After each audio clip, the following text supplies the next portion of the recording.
तो चलिए आज बात करते हैं एक ऐसी चीज की जिसके बिना हमारी दुनिया शायद चल ही नहीं सकती, पैसा। हम इसे हर रोज इस्तेमाल करते हैं, पर कभी सोचा है कि इसकी कहानी क्या है, कहाँ से आया ये? चलिए आज पता लगाते हैं और चलते हैं पैसे के इस जबरदस्त सफर पे, बार्टर की दुनिया से लेकर आज के डिजिटल कैश तक। जरा सोचिए, आप बाजार में हैं, आपको सब्जी लेनी है, एक जोड़ी जूते चाहिए और कुछ दवाइयाँ भी। पर आपकी जेब में रुपए पैसे नहीं, बल्कि आपके साथ एक गाय खड़ी है। सुनने में कितना अजीब लगता है ना? पर सच तो ये है कि जब पैसा नहीं था तो दुनिया कुछ ऐसी ही थी। तो सबसे पहले चलते हैं उस जमाने में जब पैसा था ही नहीं। तब लोग इस्तेमाल करते थे वस्तु विनिमय प्रणाली का, जिसे हम बार्टर सिस्टम भी कहते हैं, मतलब चीज के बदले चीज। इसका फंडा बहुत सिंपल था। मान लीजिए आपके पास एक एक्स्ट्रा इरेजर है और आपको चाहिए एक पेंसिल, और आपके दोस्त के पास एक एक्स्ट्रा पेंसिल है और उसे इरेजर की जरूरत है।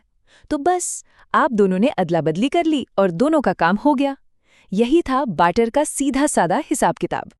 पर शुरुआती पैसा हमेशा हमारी जेब में फिट होने वाला नहीं होता था। मिसाल के तौर पर माइक्रोनीजिया के याप द्वीप पर देखिए। ये बड़े बड़े पत्थर, जिन्हें राय पत्थर कहते थे, पैसे का काम करते थे। और मजे की बात यह है कि सबको पता होता था कि कौन सा पत्थर किसका है, तो उन्हें हर सौदे के लिए हिलाना भी नहीं पड़ता था। और सोलोमन आइलैंड्स में तो और भी कमाल की चीज पैसे का काम करती थी। ये लाल पंखों से बनी खूबसूरत मालाएं, जिन्हें तेवाऊ कहते थे। इससे एक बात तो साफ हो जाती है, पैसा कुछ भी हो सकता है, बस सब लोग मिलकर उसकी एक कीमत तय कर लें। लेकिन देखिए, ये बार्टर सिस्टम सुनने में जितना आसान लगता है, उतना था नहीं। असल में इसमें बहुत सारी दिक्कतें थी। चलिए इसे एक किसान की कहानी से समझते हैं, जिसे अपना एक बैल बेचना था और बदले में कई छोटी छोटी चीजें चाहिए थी। तो यहाँ आती है पहली बड़ी मुश्किल। हमारा किसान जूते वाले के पास जाता है, पर जूते वाले को बैल की जरूरत ही नहीं है, उसे तो शायद अनाज चाहिए। अब बेचारा किसान क्या करे? इस प्रॉब्लम को कहते हैं जरूरतों का दोहरा संयोग। यानी सौदा तभी होगा जब आपको कोई ऐसा मिले जिसके पास वो हो जो आपको चाहिए, और उसे वो चाहिए जो आपके पास है। और ऐसा परफेक्ट मैच मिलना भाई बहुत ही मुश्किल काम था। अच्छा, चलिए मान लेते हैं कि किसान को कोई मिल भी गया जिसे बैल चाहिए। अब दूसरी प्रॉब्लम खड़ी हो जाती है, कीमत कैसे तय होगी? एक बैल के बदले कितने जोड़ी जूते? 10, 20 या 50? कोई हिसाब ही नहीं था। जब चीजों की कीमत तय करने का कोई एक कॉमन तरीका ही ना हो, तो हर सौदा एक लंबी बहस बन जाता था। किसी को ठीक से पता ही नहीं था कि किस चीज की क्या वैल्यू है।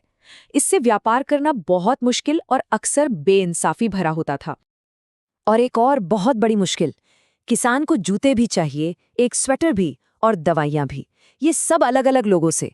वो एक स्वेटर के लिए अपने बैल का एक छोटा सा टुकड़ा कैसे देगा? ये तो हो ही नहीं सकता। इसी को कहते हैं विभाज्यता की समस्या। मतलब बैल जैसी कई कीमती चीजों को आप छोटे छोटे हिस्सों में बांट ही नहीं सकते। आप उन्हें छोटे सौदों के लिए टुकड़ों में नहीं काट सकते। और सोचिए, अगर किसान ने जैसे तैसे अपने बैल के बदले अनाज की बोरियां भी ली, अब उसे ये अनाज संभाल कर भी तो रखना है। पर यहाँ एक और दुश्मन इंतजार कर रहा था। बार्टर में इस्तेमाल होने वाली बहुत सी चीजें, जैसे अनाज या फल, टिकाऊ नहीं होती थीं। वो या तो सड़ जाती थीं या कीड़े मकोड़े उन्हें खा जाते थे। मतलब आप अपनी दौलत को ज्यादा दिन तक बचाकर नहीं रख सकते थे। तो बार्टर सिस्टम की ये सारी परेशानियां, सही इंसान ढूंढना, कीमत तय करना, चीजों को बांटना और फिर उन्हें बचा के रखना, इन सब ने मिलकर एक नई और बेहतर चीज की जरूरत पैदा की। और यहीं से जन्म हुआ पैसे का। पैसे ने आते ही बार्टर की सारी मुश्किलों को एक एक करके सुलझा दिया। ये विनिमय का माध्यम बना तो सही खरीदार ढूंढने का झंझट खत्म। ये मूल्य का माप बना तो चीजों की कीमत तय हो गई। ये विभाज्य भी था और टिकाऊ भी, जिससे दौलत जमा करना आसान हो गया। और हाँ, भविष्य के पेमेंट के लिए भी एक स्टैंडर्ड बन गया। अब जब पैसा आ गया तो वो एक जगह रुका नहीं। उसका रूप हजारों सालों में लगातार बदलता रहा है। चलिए देखते हैं कि ये कैसे सिक्कों से आज के डिजिटल कोड तक पहुंचा। ये टाइमलाइन भारत में पैसे के सफर को फटाफट दिखाती है।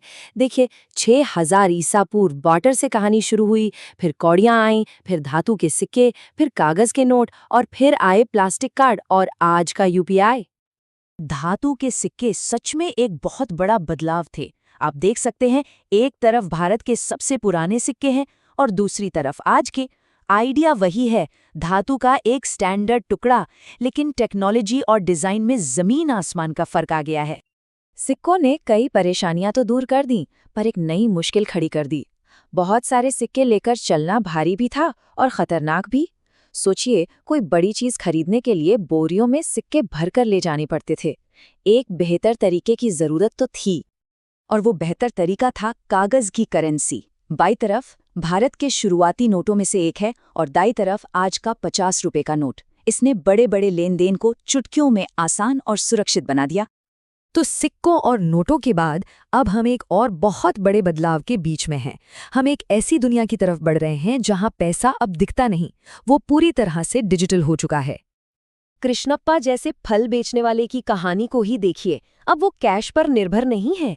लोग आते हैं, इस क्यूआर कोड को स्कैन करते हैं और पैसा पलक झपकते ही उनके बैंक अकाउंट में।